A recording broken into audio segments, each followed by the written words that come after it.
நமஸ்காரம் குருதேவரே. என்னுடைய பெயர் ராகவேந்திரன். என்னுடைய ஊர் கொரட்டி கிராமம், திருப்பத்தூர் மாவட்டம். இன்று நான் புதன் கிழமைக்கான புதன் பகவான் காயத்ரி மந்திரத்தை விசுக்தி சக்கரத்தில் கவனம் வைத்து தியானம் செய்தேன். அதில் எனக்கு ஏற்பட்ட அனுபவங்களை சொல்கிறேன். முதலில் நெஞ்சு பகுதி, இதய பகுதியில் ஒரு துடிப்பை, ஒரு உணர்வை உணர்ந்தேன். பிறகு தொண்டை குழியில் ஒரு உஷ்ணத்தை உணர்ந்தேன். பிறகு நெஞ்சு பகுதியிலிருந்து ஒரு அக்னி பிரவாகம் புறப்பட்டு தொண்டையை நோக்கி நகர்ந்து போவதை உணர்ந்தேன். பிறகு தலை நேராக இருப்பதை உணர்ந்தேன். ரொம்ப நேராக டைட்டாக இருப்பதை உணர்ந்தேன்.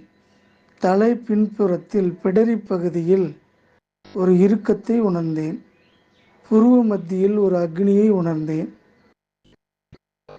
உடலின் கீழ்ப்பகுதியிலிருந்து மேல் நோக்கி ஒரு இழுவிசை, அதாவது ஒரு காந்த சக்தி, ஒரு லேசான ஒரு அக்னி மேல் நோக்கி நகர்வதை உணர்ந்தேன். அதாவது ஒருத்தர் நம்மளை புடங்குனா எப்படி இருக்குமோ அந்த மாதிரி உணர்ந்தேன். நம்மக்கிட்ட இருக்கிறத ஒருத்தர் புடங்குனா எப்படி இருக்குமோ அந்த மாதிரி உணர்ந்தேன். அதாவது மேல் நோக்கிய இழுவிசையை உணர்ந்தேன். பிறகு தியானம் செய்வதற்கு முன் வாய்ப்பகுதி காய்ந்திருந்தது. தியானம் செய்ய செய்ய உமிழ்நீர் வாய்ப்பகுதியில் அதிகம் சுரந்ததை உணர்ந்தேன். அதே போல தலைப்பகுதி இடப்பக்கம் தானாகவே திரும்பியதை உணர்ந்தேன். ஒரு மென்மையை உணர்ந்தேன்.